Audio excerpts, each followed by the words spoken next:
کشمیر کا نام آتے ہی ذہن میں برف سے ڈھکے پہاڑ اور خوبصورت وادیاں آتی ہیں، اور اس خوبصورتی کا ایک اہم حصہ ہے چلا کلان۔ یہ وہ 40 دن ہیں جب سردی اپنی انتہا پر ہوتی ہے اور زندگی کا ایک الگ ہی رنگ دیکھنے کو ملتا ہے۔ لیکن صدیوں سے چلی آ رہی یہ روایت اب ایک بہت بڑی تبدیلی کی زد میں ہے۔ تو آئیے آج ہم مل کر یہ سمجھنے کی کوشش کرتے ہیں کہ کشمیر کا موسم سرما اور اس کا مستقبل آج کس نازک موڑ پر آ کھڑا ہوا ہے۔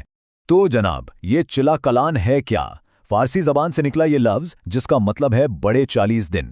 یہ کشمیر کی سردیوں کا سب سے کٹھن، سب سے شدید حصہ ہوتا ہے، جو 21 دسمبر سے 29 جنوری تک چلتا ہے۔ ذرا سوچئے کہ صدیوں سے وادی کشمیر میں زندگی کا پورا نظام، لوگوں کا رہن سہن، سب کچھ ان 40 دنوں کے حساب سے ڈھلتا آیا ہے۔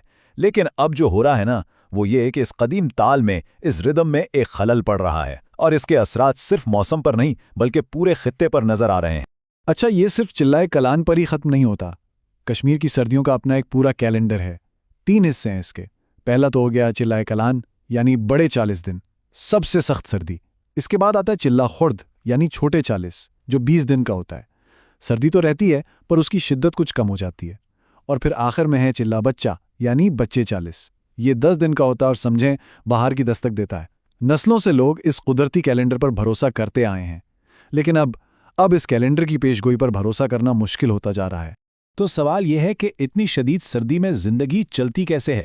اصل میں چلا کلان کی ان سختیوں نے ہی کشمیری ثقافت کو ایک انوکھی شکل دی ہے۔ اس نے لوگوں کو کمزور نہیں کیا بلکہ اور مضبوط بنا دیا ہے۔ یہاں کے لوگوں نے اس ٹھٹھرتی سردی میں بھی گرم جوشی سے جینے کے حیرت انگیز طریقے نکالے ہیں۔ انہی طریقوں میں سب سے پہلے ذکر آتا ہے پھیرن کا۔ یہ صرف ایک لمبا سا اونی چوغا نہیں ہے جو سردی سے بچائے، نہیں، یہ اس سے کہیں بڑھ کر ہے۔ یہ کشمیری شناخت، ان کی ثقافت اور اپنائیت کی ایک جیتی جاگتی علامت ہے۔ اس کی اہمیت کا اندازہ یہاں سے لگائیں کہ ہر سال 21 دسمبر کو باقاعدہ یوم پھیرن منایا جاتا ہے۔ اور پھر پھیرن کی کہانی کانگڑے کے بغیر ادھوری ہے۔ پھیرن کے اندر ہی ایک خاص چیز رکھی جاتی ہے جسے کانگڑی کہتے ہیں۔ یہ مٹی کا ایک چھوٹا سا برتن ہے جس میں دہکتے ہوئے کوئلے بھرے ہوتے ہیں۔ مطلب یہ ایک طرح کا پرسنل پورٹیبل ہیٹر ہے نا کمال کی چیز؟ پھیرن اور کانگڑی کا یہ جوڑ یہ بتاتا ہے کہ کشمیریوں نے کیسے مشکل حالات کا مقابلہ کرنے کے لیے کتنی ذہانت سے کام لیا ہے۔ ظاہر ہے اتنی سردی میں صرف پہناوے سے کام نہیں چلتا، خوراک کا بھی ایک بہت اہم کردار ہے۔ اور یہاں ذکر آتا ہے ہریسہ کا۔ یہ گوشت سے بننے والی ایک بہت ہی رچ، بہت ہی طاقتور ڈش ہے جو جسم کو اندر سے گرم رکھتی ہے اور سردی سے لڑنے کی توانائی دیتی ہے۔ اس کے علاوہ ہوک سیوون، یعنی خشکی کی ہوئی سبزیاں بھی استعمال ہوتی ہیں۔ یہ ایک طرح کی تیاری ہے تاکہ جب برف باری کی وجہ سے تازہ سبزیاں نہ ملیں تب بھی غذائیت میں کوئی کمی نہ آئے۔ اس پورے تجربے کو رائزنگ کشمیر کے احمد ایاز نے بہت خوبصورتی سے ایک جملے میں سمیٹ دیا ہے۔ وہ کہتے ہیں، برداشت، لچک اور بے مثال خوبصورتی کے 40 دن۔ اور یہ بات بالکل صحیح ہے۔ یہ وقت صرف مشکلات کا نہیں بلکہ ثقافتی مضبوطی اور قدرت کے ایسے نظاروں کا بھی ہے جو کہیں اور دیکھنے کو نہیں ملتے۔ لیکن اب کہانی کا رخ بدل رہا ہے۔ یہ صدیوں پرانی روایت، یہ قدرتی تال اب ایک بڑے خطرے کی زد میں ہے، اور اس خطرے کا نام ہے موسمیاتی تبدیلی، یعنی کلائمیٹ چینج، جو اس پورے نظام کو تہس نہس کر رہی ہے۔ ماہرین اب ایک نئی ٹرم استعمال کر رہے ہیں جو سننے میں تھوڑی عجیب لگتی ہے، سنو ڈراؤٹ، یعنی برف کی خشک سالی۔ اس کا مطلب کیا ہے؟ مطلب یہ کہ کشمیر میں اب برف باری یا تو بہت کم ہو رہی ہے یا پھر بہت دیر سے شروع ہوتی ہے، اور جب ہوتی بھی ہے تو بہت جلدی پگھل جاتی ہے۔ یہ صرف موسم کا بدلنا نہیں ہے، یہ ایک بہت بڑے ماحولیاتی بحران کی طرف اشارہ ہے۔ اور یہ صرف باتیں نہیں ہیں، اس کے پیچھے ٹھوس اعداد و شمار ہیں۔ اگر ہم پچھلے کچھ سالوں کو دیکھیں تو کشمیر میں ہونے والی برف باری میں تاریخی اوسط کے مقابلے میں 40% سے بھی زیادہ کی کمی آئی ہے۔ 40%! یہ بہت بڑی کمی ہے، اور یہ سیدھا ہمالیہ کے خطے میں بڑھتی ہوئی گرمی کا ثبوت ہے، جس کے اثرات اب کسی سے ڈھکے چھپے نہیں رہے۔ اس تبدیلی کو اگر دیکھنا ہو تو سیٹلائٹ سے لی گئی تصاویر سے بہتر کوئی ثبوت نہیں۔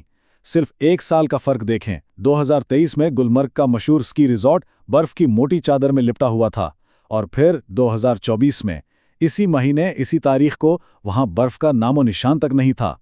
جو جگہ کبھی سردیوں کی جنت کہلاتی تھی وہ اب اکثر سوکھی اور ویران نظر آتی ہے۔ یہ فرق واقعی چونکا دینے والا ہے۔ دیکھیں، برف صرف خوبصورتی یا ٹورزم کے لیے نہیں ہوتی، یہ اس پورے خطے کا لائف لائن ہے، ایک قدرتی واٹر ٹینک۔ جب برف باری کم ہوتی ہے تو اس کا اثر ایک زنجیر کی طرح پھیلتا ہے۔ کولوخی جیسے بڑے گلیشیئرز تیزی سے سکڑ رہے ہیں، دریائے جہلم جیسے اہم دریاؤں میں پانی کا بہاؤ کم ہو رہا ہے، یہاں تک کہ زیر زمین پانی کی سطح بھی نیچے جا رہی ہے۔ اور اس سب کا نتیجہ کیا ہوگا؟ گرمیوں میں پینے کے پانی اور کھیتی باڑی کے لیے شدت کی قلت۔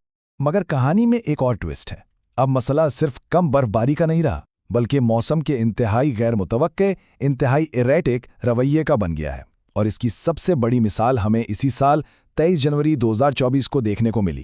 ہوا یہ کہ کئی مہینوں کے لمبے خشک انتظار کے بعد، چلا کلان کے تقریباً سوکھا گزر جانے کے بعد 23 جنوری کو آخرکار شدید برف باری شروع ہو گئی۔ ظاہر مقامی لوگوں نے، کسانوں نے، سب نے سکھ کا سانس لیا۔ یہ ایک ایسی راحت تھی جس کا سب کو مہینوں سے انتظار تھا۔ لیکن یہ کوئی عام برف باری نہیں تھی، اس میں کچھ بہت عجیب تھا۔ جنوبی اور وسطی کشمیر کے وہ اونچے پہاڑی علاقے جو عام طور پر برف سے لدے رہتے ہیں، وہاں بہت کم یا بالکل برف نہیں پڑی، اور دوسری طرف کرناہ جیسی نچلی وادی جہاں لوگ برف باری کو بھول چکے تھے، وہاں تقریباً 20 سال بعد اتنی شدید برف باری ہوئی۔ اس ایک طوفان نے موسم کے تمام پرانے پیٹرنز کو، تمام اندازوں کو غلط ثابت کر دیا۔ اور اس اچانک آئی شدت کا اثر فوری اور تباہ کن تھا۔ صرف ایک مثال سے اندازہ لگائیں، وادی کشمیر میں بجلی کی ڈیمانڈ عام طور پر 1700 میگا واٹ ہوتی ہے۔ اس طوفان کے دوران یہ گر کر 100 میگا واٹ سے بھی کم ہو گئی، 1700 سے سیدھا 100 پر۔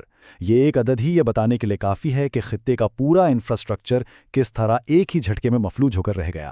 تو جو راحت کی خبر تھی وہ بہت جلد افراتفری میں بدل گئی۔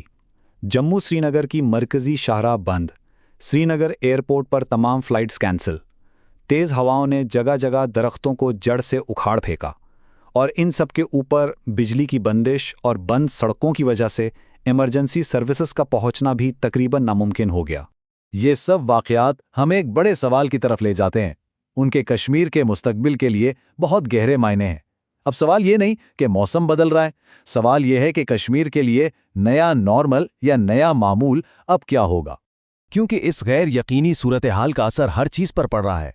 کشمیر کی معیشت کی ریڑھ کی ہڈی یعنی زراعت اور باغبانی، خاص طور پر سیب اور اخروٹ کے باغات، وہ خطرے میں ہیں۔ پینے اور کھیتی باڑی کے لیے پانی کی فراہمی ایک بڑا مسئلہ بن سکتی ہے۔ گلمرگ جیسے مقامات پر چلنے والی ونٹر ٹورزم کی پوری انڈسٹری داؤ پر لگی ہے، اور ان سب سے بڑھ کر عام لوگوں کی روزمرہ کی زندگی اور بنیادی سہولیات، سب کچھ اس نئے موسم کے رحم و کرم پر ہے۔ تو اصل بات یہ ہے، چیلنج اب صرف یہ نہیں ہے کہ سردیاں پہلے جیسی ٹھنڈی نہیں رہیں، اصل چیلنج موسم کا یہ نیا، انپریڈکٹیبل، بے ترتیب اور شدید انداز ہے۔ وہ بھروسہ، وہ پریڈکٹیبلٹی جس پر یہاں کی صدیوں پرانی روایات اور زندگی کا نظام ٹکا ہوا تھا، وہ اب ختم ہو چکا ہے۔ تو آخر میں ایک ہی سوال بچتا ہے، جب ایک ایسی ثقافت جس کی جڑیں صدیوں پرانی ہیں، ایک ایسی بدلتی ہوئی آب و ہوا کا سامنا کر رہی ہیں جس کی کوئی مثال نہیں ملتی، تو کشمیر کے موسم سرما کی کہانی کا اگلا باب وہ کیسا ہوگا اور اسے لکھے گا کون؟